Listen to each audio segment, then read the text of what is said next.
Hey everyone, we're here at Cornhucket Eve, I guess you could call this, because this is the night before Cornhucket. We're at the Nowear compound.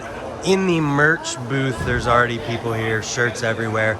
Carl's stickering up some frames, and I wanted to get Carl to talk a little bit about some updates to his products that have been coming out recently, starting with a very cool thing about his handlebars. We got a set right here. They're wrapped up because they might be mine and I might be taking them back to Ohio with me. But there's some really cool stuff to talk about with it if you want to start there. Absolutely. The big thing is, what we're really excited about our bars is they are now officially 100% built in Nebraska. Every step, which we're really proud of because that took a lot of thought and a lot of connections with a lot of different places. Let's start off with the mandrel bending process. These are being mandrel bent at a local shop in Morse Bluff, Nebraska. Then we take these to be laser cut with the crossbars and stuff to Fremont, Nebraska. Then we take them to Omaha, Nebraska, where pro rider Sam Bussell, who's a phenomenal welder, he welds them. Then we take them back to Cedar Bluffs, Nebraska to be powder coated. And then if they get chrome plated, it's a local chroming shop in Omaha. So we're really proud of that because we've linked all the pieces together to have these 100% made in Nebraska. And keep in mind that when you're supporting a company that does stuff like that, think about your family and how many people have an uncle or a dad or somebody that works at a local machine shop or something. We're keeping the money in America, in the industry, helping local businesses. So we're really proud of this. We're very, very, very stoked. So yeah, that all American made. That is exactly why I wanted to talk about those. You're stickering a frame. I know we've talked about these before, but yes. For anyone who hasn't heard about updates to the frames. Update to the frames is our frames are now being built by John Courts. So our frames have always been made in America and always high quality. But I will say right now I'm working with John that he's just a spectacular dude, and I see a long relationship going on with him. Very professional, very, very high quality, and we're just extremely excited to just keep pumping product out because we've got a lot of steam behind our stuff now, and people see the versatility of having something really strong, but having all that extra leg clearance, turn down table, can, whatever you want to do. Bicep curls. Super versatile. Love it. What'd you say? Isotope? I said bicep curls. Oh, bicep curls. Yeah, absolutely. So we'll get another nice view of the stickering process here. Yep. And there's also a couple other things in here. You can pick which one you want to start with. We'll start with our stems. So we've made this link style. You'll see this is like, if you remember the old KMC, just full chain links, that's what we wanted this to emulate. I had this idea 8 or 9 years ago about making a stem look like a chain. So it took us a lot of design process. My good friend and rider Scuba Steve helped me design it at first. We had our first stems done with Michael Von Soffen. He's a racer. A lot of guys know him in the BMX industry. Awesome product, super cool guy. Now our stems with more of a traditional top load design. Trying to bring that business to Nebraska. We're using a machine shop here in Bennett, Nebraska. It's a guy who does a lot of stuff for Harley, a lot of rifle companies and stuff. Went and had a meeting with him, and now our stems are 100% made in Nebraska. Super strong. What's the rise and reach on these? These are roughly right at a 32 mil rise, and they're a 48 mil reach. They are, I would say, if you're looking for something in the industry to compare it to height-wise, they're very similar to a profile push as far as how tall they reach. Really strong stem. They're not going to be the lightest stem on the market, but they're still pretty light for what they are, especially for getting the strength that you're going to get with these. Right, absolutely. I guess let's go back to the bars real quick to talk about the tubing thickness too, because I feel like that's an important part of it. It is, really. So now we've thought about a lot of different things when it comes to the handlebars. Everything is a give and take in the industry, whether or not you want light, you want strength, you know. So right now, we really wanted to focus on strength. We figure there's other places on your bike you can lighten up parts and feel good. When those bars bend or snap, that's dangerous and not a good deal. So we're not trying to go for the lightest bars on the market. We're going for the best quality ones we can think of. So right now, the wall thickness on these is an 083, and then we've got the 065 then on the crossbar. Very strong, very deep knurling, so you get a really good bite with the stem.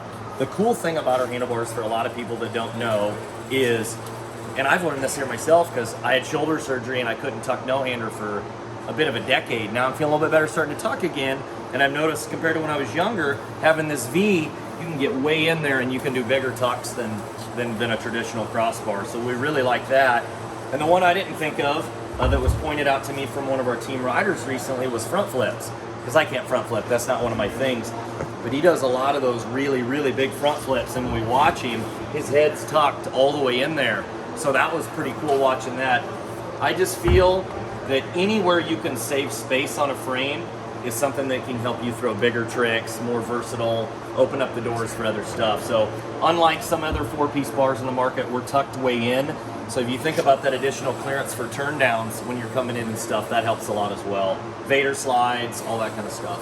Absolutely. We're psyched on it. We're very excited. Very cool. So there's another thing. Man, it just doesn't stop. Remember when you told me you didn't want to be a hard parts company? That's all I want to do now. I love it. So a big thing I would say is on our last couple frame orders, we wanted to get away from the integrated clamp. In my opinion, the integrated clamp is just one of those things that it's something else that can go wrong. And I'm not saying, there's a lot of good frames that have a lot of good integrated clamps. I get that.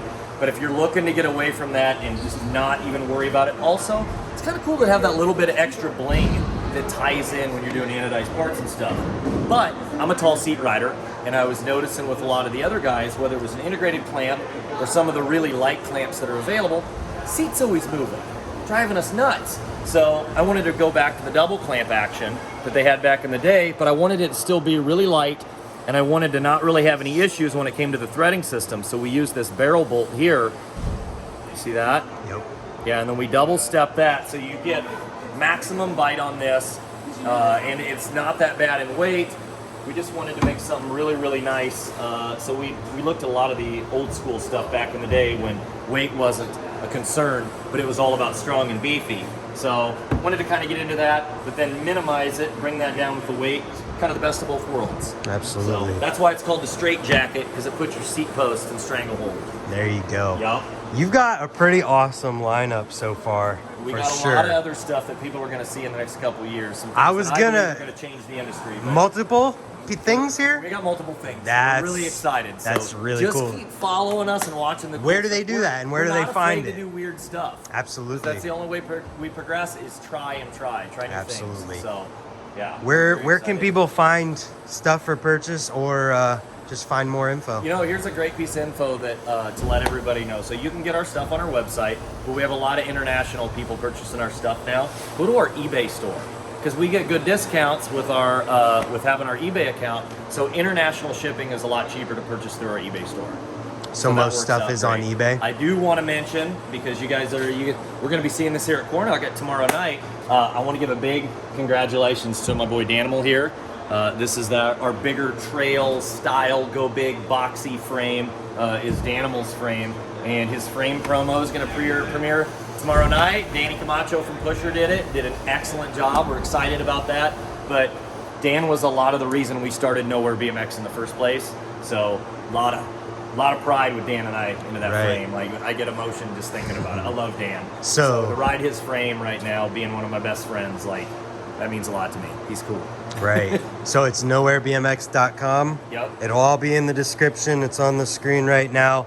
I know a lot of people ask about these, and to be honest, they're probably gone soon. You're gonna want to hurry. We're gonna probably run out of this batch here. All these are gonna be gone, so you need to stay tuned, and you'll know when there's more available by checking his social media, which is all linked in the description. That being said, follow what they've got going on. That is a tip of an iceberg, and there's a lot more. So thanks for watching. Thanks for talking to me, Carl. Absolutely. Oh, subscribe if you haven't. And we'll see you tomorrow for another video. Goodbye.